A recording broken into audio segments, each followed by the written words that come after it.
Nos invités sont toujours là. Lui, Kabako, Jérôme Sossou et Robert Kossigan. À côté, on prend la direction de N'Djamena. Les présidents tchadiens et nigériens ont promis mercredi à N'Djamena de tout faire pour revitaliser la force anti-djihadiste conjointe du G5 Sahel après le départ du Mali. Les deux pays ont également signé un accord de coopération sécuritaire dont rien n'a filtré. C'était lors du voyage, Jérôme Sossou, la question à vous, c'était lors du voyage du président nigérien Bazoum à N'Djamena chez son homologue Mahamat Déby Itno. C'est vrai que rien n'a filtré, mais qu'est-ce que cela peut apporter véritablement pour le G5 Sahel? Non, je crois que le retrait du Mali de l'aménagement a un peu déséquilibré, fragilisé surtout le GCL, Sahel.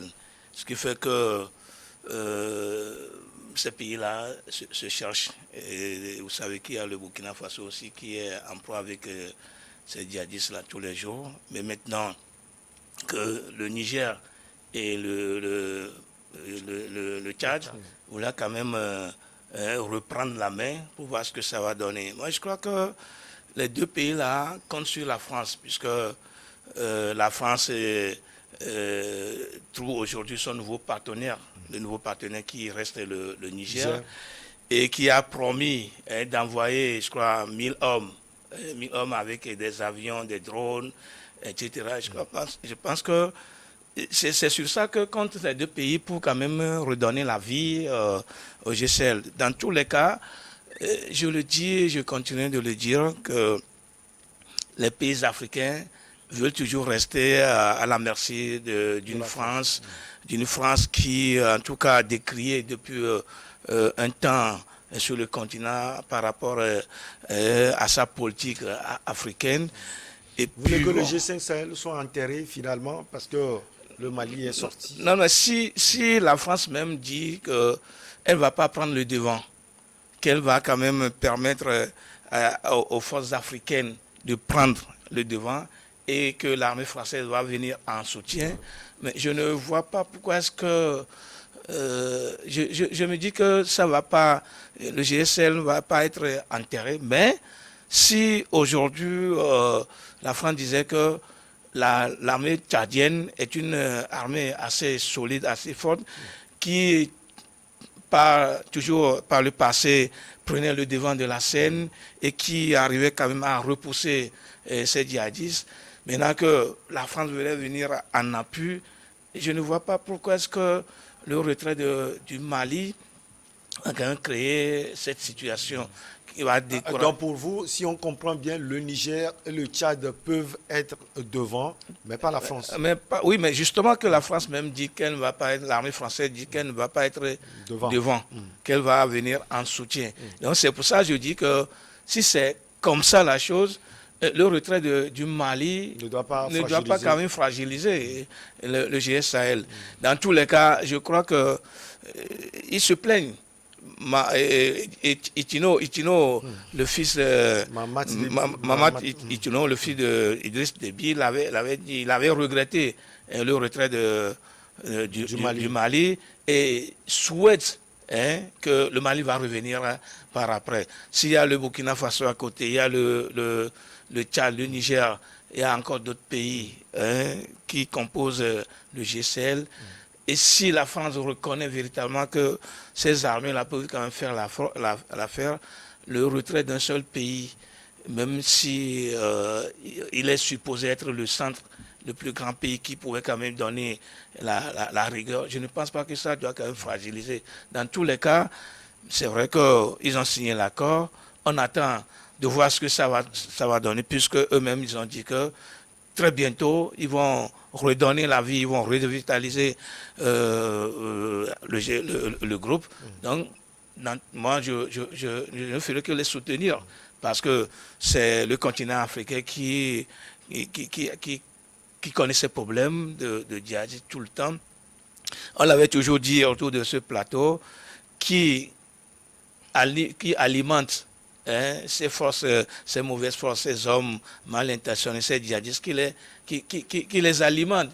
Où est-ce qu'ils trouvent les sous? Donc pour vous, c'est la France qui alimente. Je ne dis pas que c'est la France, parce que la France était devant les opérations depuis très longtemps, mais elle n'a jamais trouvé solution à ces problèmes.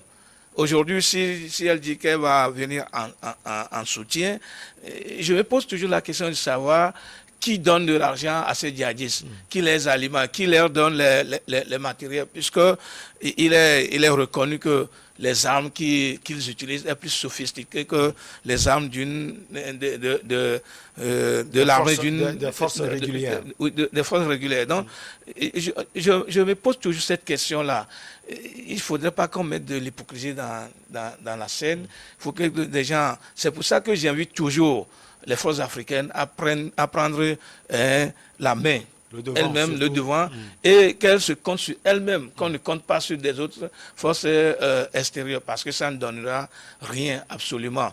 Ces gars-là, quand ils viennent, c'est pour leurs intérêts. Ce n'est pas quand même pour défendre Manu Militari, les intérêts africains. Les intérêts africains. Donc, je me dis qu'il faudrait que les armées africaines prennent conscience, comptent sur elles-mêmes et se donner tous les moyens pour quand même faire face à ces hommes-là. Alors, Louis Kamako, le jeune président tchadien, est en train d'étudier l'éventualité de déployer certaines forces Barkhane dans son pays pour pouvoir soutenir sans doute le G5 Sahel.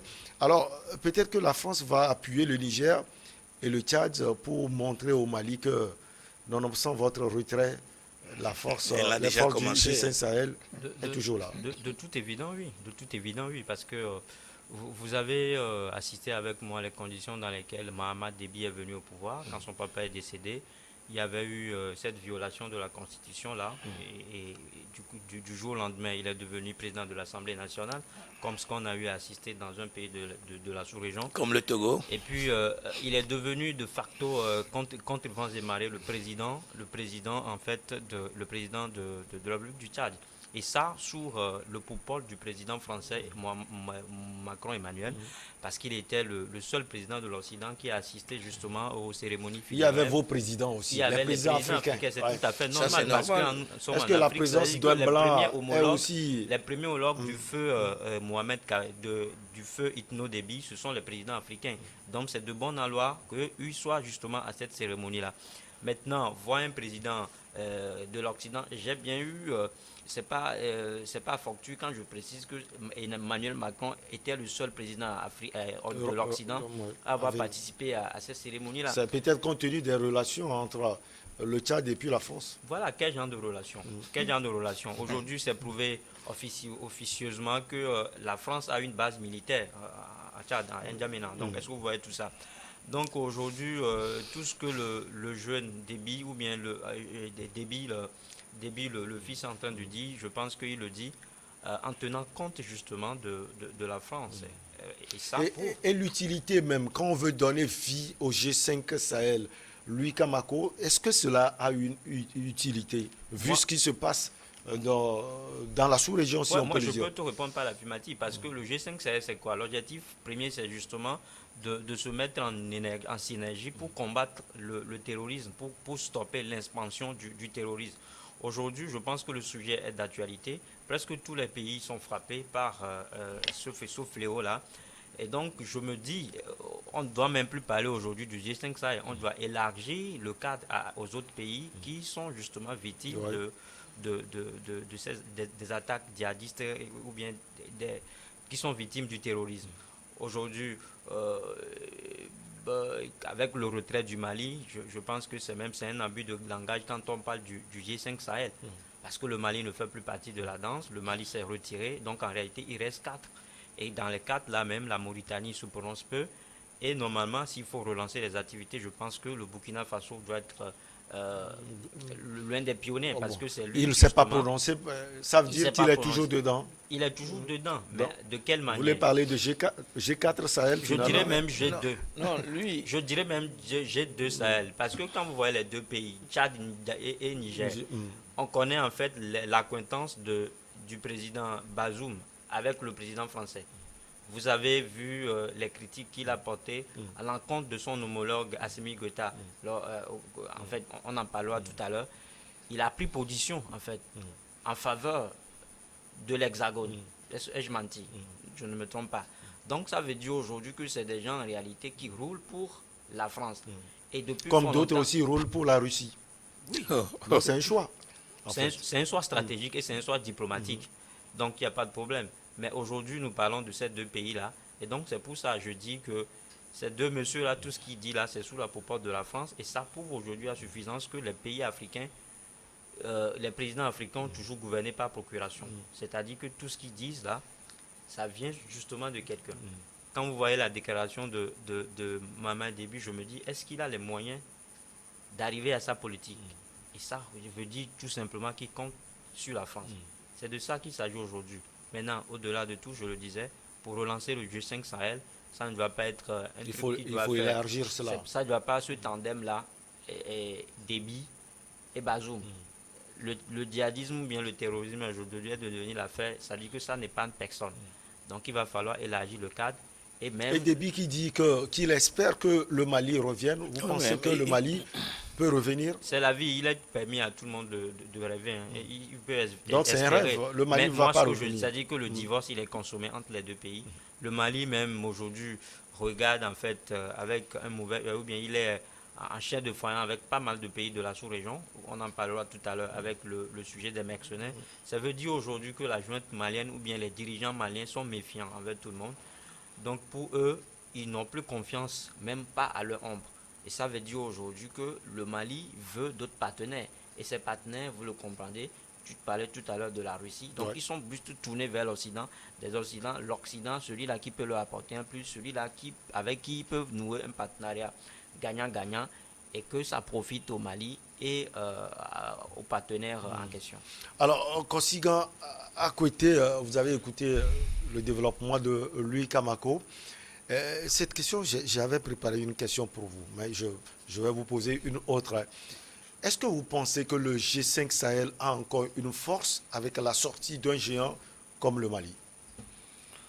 Oui, vous savez, le G5 Sahel, même avec le Mali, avait perdu son essence. D'autant plus que, si vous écoutez Idriss Déby avant sa mort, il a eu à opiner sous les micros dans les FOCA. Donc il a dit tout ce qu'ils attendent, tout ce que le G5 Sahel attendait comme financement des Européens, ils n'ont pas eu un rond. Parce qu'il y avait eu deux volets de financement. Le premier, c'était pour l'armement de ces pays-là. Et le deuxième, c'était le volet social.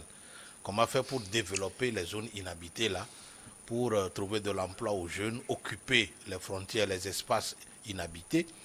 Mais tout cet argent, aucun rond n'est tombé. Et donc je dis, là, à partir de ce moment, le G5 Sahel est livré à lui-même. Et connaissant nos pays qui n'ont pas suffisamment de moyens, tant sur le plan armé comme financier, le G5 Sahel est vidé de son essence. Vous soutenez également que la France va pouvoir apporter son appui? Non, la France, si la France ne l'avait pas fait, quand le G5 Sahel, quand tous ces pays-là étaient même réunis, ce n'est pas aujourd'hui la France va le faire. Tout ce que la France fait aujourd'hui, c'est pour sauver un peu son honneur compte tenu du débâcle qu'elle a eu au Mali.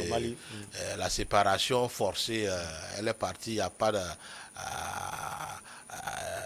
je ne sais pas, avec la honte et tout. Mais quelque part, je comprends aussi la France. Vous savez, les Français respectent les droits de l'homme. Aujourd'hui, reconnaître un terroriste n'est pas facile. C'est vrai qu'on dit que c'est une guerre asymétrique, mais on ne reconnaît pas un terroriste parce que facilement. Ils n'ont pas un lieu où, si vous allez là-bas, vous allez les trouver. Ils se confondent à la population. C'est celui qui vous renseigne qui est terroriste. C'est celui qui vous dit, OK, passez à gauche, qui est terroriste. Donc, la France, les Français ont ce mal à tirer sur tout un village en les confondant comme terroristes, comme ce que fait Wagner aujourd'hui. Les Français ne peuvent pas le faire. Vous voulez dire que c'est là où se trouve la différence? C'est là où se trouve la différence. Aujourd'hui, Wagner aussi avait commis des erreurs, une foule des erreurs, qui célébrait son mariage. Des erreurs sur lesquels on a mis trop de projecteurs. Aujourd'hui, toutes les bévues que Wagner et ces histoires de juntes maliennes font aujourd'hui, là, qui dit ça? Personne ne le dit. On le met sous le couvert. Écoutez, on le met sous le couvert du panafricanisme, du nationalisme, et on n'en parle pas. Mais il y a beaucoup d'atteintes de droits humains. On confond tout un village à des terroristes, on les tue. Le Français ne fera pas ça. Je dis, aussi longtemps que les États... Qu'est-ce qui vous le prouve? Non, écoutez, aussi longtemps que les États...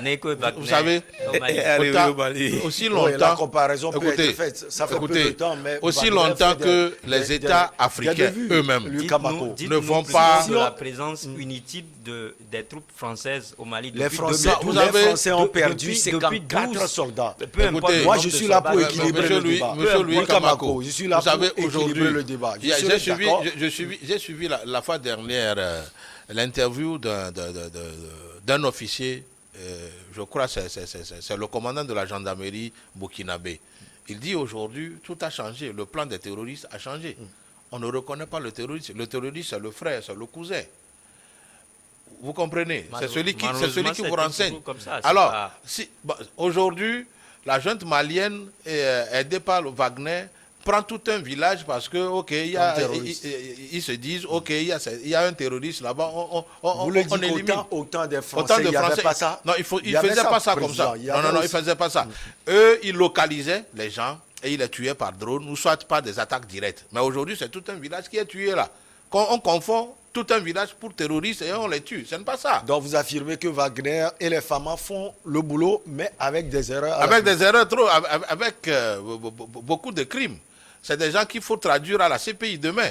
C'est aussi ça. Les Français, ceux qui tirent sur... Bon, si les Français ont fait la même chose, qu'ils soient traduits en justice, moi... Mais je dis une chose. Aussi longtemps que les pays africains eux-mêmes n'auront pas... la force financière et la force de feu militaire, nécessaire, la force militaire, pour aller à l'encontre de ces terroristes-là, il serait difficile de venir à bout. Parce que vous savez, la France a ses problèmes.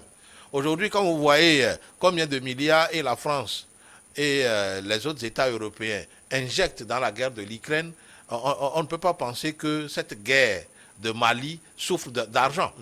Donc cette affaire de 1000 soldats de Barkhane, 3 avions, 3 drones et tout, sont très loin de venir à bout des terroristes. Donc c'est à nous, aux peuples africains, de trouver les moyens par lesquels il faut venir à bout de ces terroristes-là. Et puis n'oublions pas, toute la masse, toute la tonne d'armes libyennes qui est dans la main, qui est dans la main de ces terroristes-là. N'oublions pas ça. C'est l'OTAN qui a foutu toute cette merde. Si l'OTAN est une structure... C'est peut-être pour répondre à l'interrogation de Jérôme Sossou qui dit qui arrive à outiller ces djihadistes. Mais c'est l'OTAN qui les a outillés. Vous vous souvenez que Sarkozy a demandé à l'OTAN de jeter des armes. On a largué des armes. On a largué des armes dans le désert libyen qu'ils ont ramassées. Ce sont ces personnes qui ont ramassé ces armes, plus tout ce que détenait la Libye elle-même en ce temps. Alors, vous savez, il serait très difficile. On pourrait orienter le débat. Aujourd'hui, la question qui est légitime, c'est de savoir qui a déstabilisé Mohamed Kadhafi. S'il lui avait l'emprise ou bien il avait la main mise sur les armes, qui l'a déstabilisé? C'est un président français, Nicolas Sarkozy, en complicité avec la communauté internationale. On sait tout ça, on sait l'histoire. Donc aujourd'hui, l'expansion du terrorisme, en réalité, la responsabilité doit être imputée à la France. Et à toutes ces communautés, à l'OTAN et par extension à l'OTAN. Donc on nous dit que la France a ses problèmes et que quand elle vient en Afrique, c'est pour une œuvre de charité, je ne pense pas. C'est-à-dire elle est venue peut-être corriger réparer ses erreurs. Mais malheureusement, voilà, elle ne c'est pourra pour réparer ses erreurs. C'est pas, maintenant, elle n'arrive pas à le faire. Pour vous, ce n'est pas aussi l'erreur de Kadhafi, le défunt Kadhafi? L'erreur vient de lui par Quelqu'un me disait déjà qu'il n'avait pas accepté aussi les protestations. Non, il ne va pas accepter. C'est-à-dire que Kadhafi était rendu logique en fait d'unir l'Afrique. C'est-à-dire qu'il voulait ce que Kadhafi voulait. Non, au-delà de cela, Kamako, il avait en face une rébellion, ou bien il avait en face une protestation qui vient de Benghazi. Oui, mais sa manière aussi de gérer cette crise n'a pas compté. Cette contestation a été planifiée. Donc la contestation a été planifiée en Tunisie. Ce que la jeune, tous nos États, écoutez, tous nos États africains, même les pays occidentaux, est-ce qu'ils ne font pas la même chose que Kadhafi?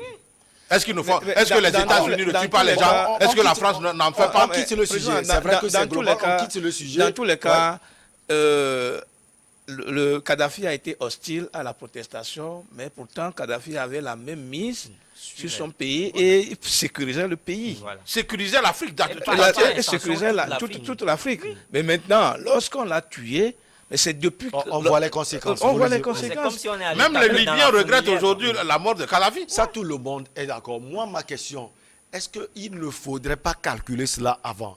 Il y a une protestation en face. Sarkozy avait négocié avec les troupes de Qui a monté